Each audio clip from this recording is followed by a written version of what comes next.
షాబాద్ హత్య కేసు నిందితుడు రాజ్ కుమార్ మృతదేహం లభ్యమైంది. కొత్తూరు సమీపంలో గుర్తించినట్లుగా తెలుస్తోంది.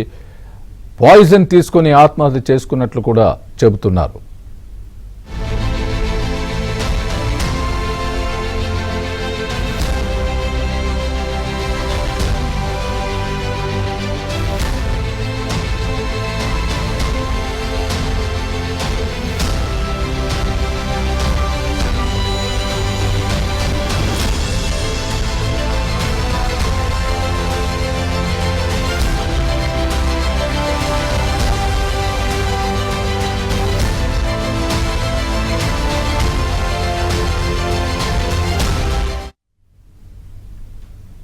షాబాద్ హత్య కేసు నిందితుడు రాజ్ కుమార్ మృతదేహం లభ్యమైంది. కొత్తూరు సమీపంలో గుర్తించారు. పాయిజన్ తీసుకుని ఆత్మహత్య చేసుకున్నట్లు చెబుతున్నారు. ఇదే అంశానికి సంబంధించి పూర్తి అప్డేట్ మా ప్రతినిధి శశి చెప్తారు. శశి, చెప్పండి. కొత్తూరు సమీపంలో రాజ్ కుమార్ మృతదేహం లభ్యమైనట్టుగా తెలుస్తోంది. ఆయన విషం తీసుకుని మరణించినట్టు కూడా చెబుతున్నట్టుగా మనం చూస్తున్నాం. Breaking news. మీ దగ్గర ఉన్న పూర్తి అప్డేట్ ఏంటి? పోలీసుల విచారణ ఏ మేరకు వచ్చింది? దీనికి సంబంధించి పోలీసులు ఏం చెప్తున్నారు? మీ దగ్గర ఏమైనా సమాచారం ఉందా దానికి సంబంధించి? సుమారుగా 48 గంటల పాటు 15 బృందాలుగా ఏర్పడినటువంటి పోలీసులు రాజ్ కుమార్ ఆచూకీ కోసం విస్తృతమైనటువంటి గాలింపు చర్యలు చేపట్టారు. ప్రధానంగా హైదరాబాద్ మాత్రమే కాకుండా సిటీ శివారు ప్రాంతాలతో పాటు ఇతర సరిహద్దు ప్రాంతాల్లో ఉండే రాష్ట్రాల్లో కూడాను రాజ్ కుమార్ కోసం గాలింపు చేపట్టినటువంటి సమయంలో కొద్దిసేపటి క్రితమే రాజ్ కుమార్ కు సంబంధించినటువంటి మృతదేహాన్ని పోలీసులు గుర్తించడం జరిగింది. కొత్తూరు ప్రాంతంలో, కొత్తూరు దగ్గర ఒక వెంచర్ ఉంటుంది. వెంచర్ దగ్గర చెట్లు పొదల మాదిరిగా ఉంటుంది. అదే ప్రాంతంలో ఈ రాజ్ కుమార్ కు సంబంధించినటువంటి మృతదేహాన్ని పోలీసులు గుర్తించారు. ప్రధానంగా ఇప్పటికే రాజ్ కుమార్ కు సంబంధించినటువంటి మృతదేహం అంటూ పోలీసులు సైతం దాన్ని ధృవీకరించారు.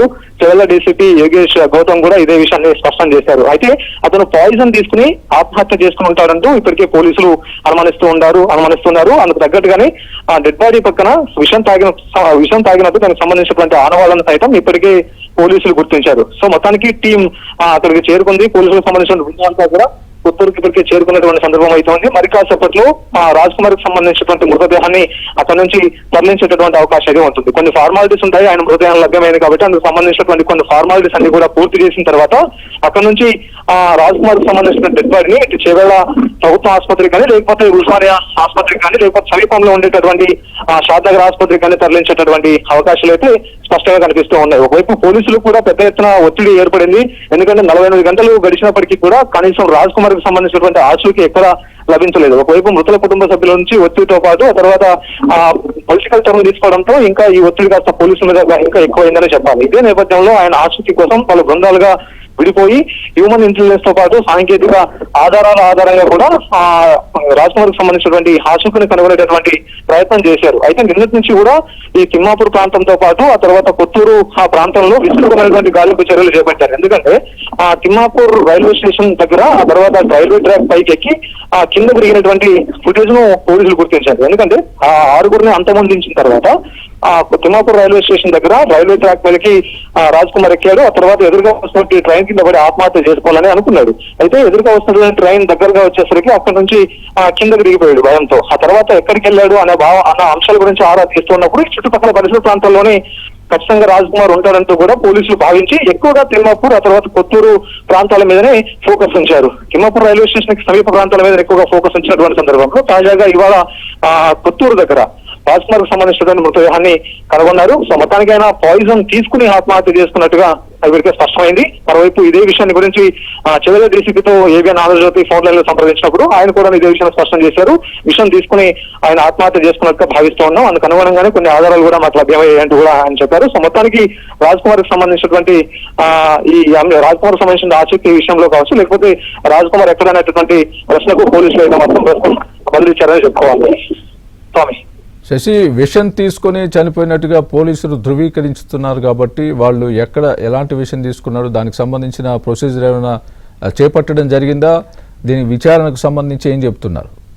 ఎందుకంటే ఇంకా ప్రస్తుతం ఇప్పుడే ఆయనకు సంబంధించినటువంటి బాడీని కనుగొన్నారు కాబట్టి అసలు ఆయన పాయిజన్ తీసుకుని చనిపోయారా లేకపోతే ఇంకేదైనా వేరే ఆయన మృతికి గల కారణాలు ఉన్నాయన్న అంశాల గురించి క్లారిటీ రావడానికి కొంత సమయం పట్టేటటువంటి అవకాశం ఉంటుంది. ప్రజెంట్ ఇప్పుడు బాడీని ఐడెంటిఫై చేశారు కాబట్టి అక్కడ నుంచి బాడీని తరలిస్తారు. ఆ తర్వాత పోస్ట్ మార్టం చేసిన తర్వాత ఆయన బాడీలో ఉండేటటువంటి అంశాల ఆధారంగానే అసలు ఈయన పాయిజన్ తీసుకుని ఆత్మహత్య చేసుకున్నాడు. ఒకవేళ పాయిజన్ తీసుకుంటే ఏ రకమైనటువంటి పాయిజన్ తీసుకున్నది, పురుగుల మందా లేకపోతే ఇంకా ఏదైనా విషపూరితమైనటువంటి పదార్థం అనే అంశాల గురించి కూడా ఒక క్లారిటీ వచ్చేటటువంటి అవకాశం అయితే కనిపిస్తుంది. అయితే ప్రజెంట్ ఇప్పుడు ఆ ఫార్మాలిటీస్ అక్కడ నుంచి ఉంటే కొన్ని పంచనామా నిర్వహించాల్సి ఉంటుంది. ఆ తర్వాత పంచనామా నిర్వహించిన తర్వాతనే ఆ బాడీని అక్కడ నుంచి తరలించాల్సిన అవసరం ఉంటుంది. సో తరలించిన తర్వాత పూర్తిగా బాడీని పోస్ట్ మార్టం నిర్వహించిన తర్వాతనే ఆయన మృతికి ఏ రకమైన పాయిజన్ తీసుకున్నాడు, తర్వాత ఆ పాయిజన్ ఏంటి అనే అంశాల గురించి కూడా స్పష్టత వచ్చేటటువంటి అవకాశాలు అయితే కనిపిస్తాయి. స్వామి శశి, ఏదైతే ఆ డెడ్ బాడీ జరిగిన ప్రదేశం బట్టి ఏమైనా చెప్పగలుగుతున్నారు పోలీసులు? ఆయన అక్కడ ఆ ప్రదేశాన్ని బట్టి కొంత ఇన్వెస్టిగేషన్ జరుగుతుంది కదా?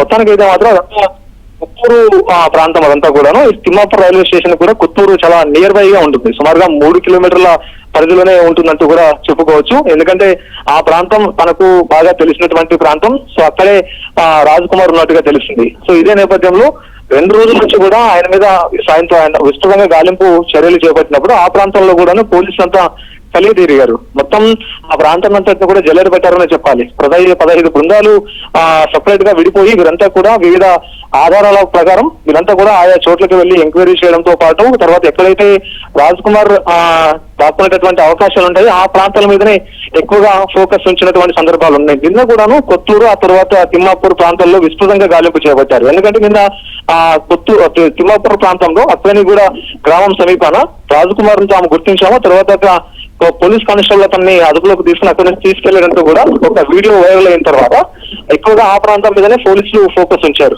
ఇదే నేపథ్యంలో ఆ మొత్తం లోపల కలితిరగడంతో పాటు ఎక్కడైతే దాక్కునేటటువంటి అవకాశాలు ఉంటాయి ఆ ప్రాంతాల మీద ఫోకస్ ఉంచినటువంటి సందర్భంలో ఇవాళ ఆయన మృతదేహం లభ్యమైంది. సో మొత్తానికి పోలీసులకు ఆ మృతదేహానికి సంబంధించిన ఆనవాళ్లు లభ్యమైన తర్వాత ఉన్నతాధికారులకు సమాచారం అందించారు. పోలీసు ఉన్నతాధికారులు కూడా ఇప్పటికీ ఘటనా స్థలికి బయలుదేరినట్టుగా తెలుస్తుంది. ఇవాళ మరి కాసేపట్లోనే పంచనామా నిర్వహించిన తర్వాత బాడీని అక్కడ నుంచి తరలించిన తర్వాత పోస్ట్ మార్టం నిర్వహించాక పోస్ట్ మార్టానికి సంబంధించిన అంశంలో అసలు మృతికి గల కారణాలేంటి అన్న అంశాలు కూడా క్లారిటీ వచ్చే అవకాశం అయితే కనిపిస్తున్నాయి. రైట్ శశి.